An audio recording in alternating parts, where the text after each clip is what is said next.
So I made a part one of this. Well, it wasn't called a part one where I made a one-handed controller because I was going to have shoulder surgery where I couldn't play any games, which, for me, that just sounds awful. So I looked up the specs on the JoyCon, and it turns out it's pretty much straightforward Bluetooth, and people said that they've been able to pair it, and everything has worked really good. So first of all, I apologize for the webcam. I did this really quick. I'm actually finishing this the morning of my surgery, but you'll see I went into the Bluetooth settings.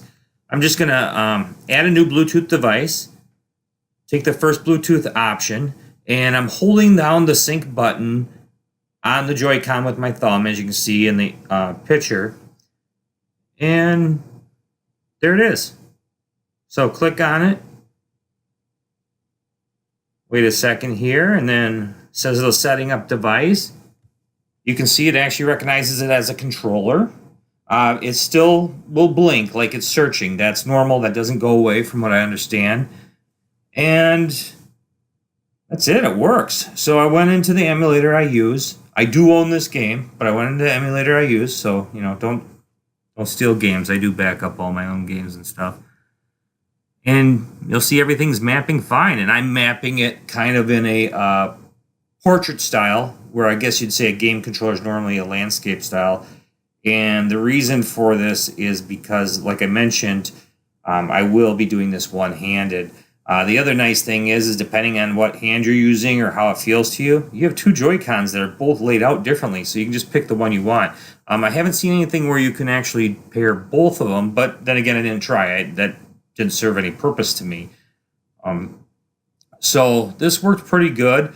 This is actually my first time playing it. I was able to set some turbo buttons too. I didn't use them, but I was able to set them.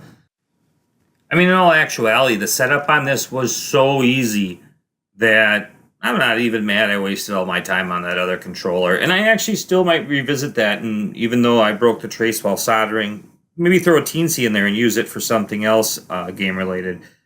But this is actually a great option. I don't have the biggest hands, and it is a little bit small, but I did end up putting on a rubber bumper case I have for it, and then I put the button bumper on the side, so it gave it some thickness. And I do have a red matching bumper piece for the joystick part. I might put that on there too.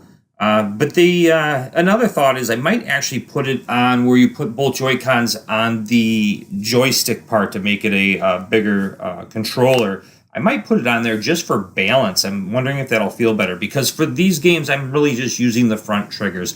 I did set up some turbos, and I set the, I guess the bumper buttons, the trigger buttons as the select and start, but I really could put those anywhere.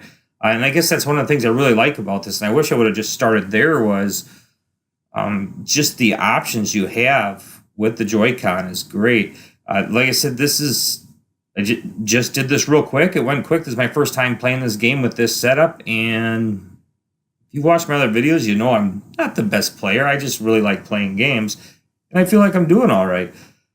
Could do better, but I'm thinking I'll get used to it. This is left-handed. I am right-hand dominant, and it's working out good. Otherwise, don't suggest how you get your games. I don't explain how you back up games. I'll give you a clue. Retro 2, Google that. Maybe that'll help. But, yeah, you definitely should own the game.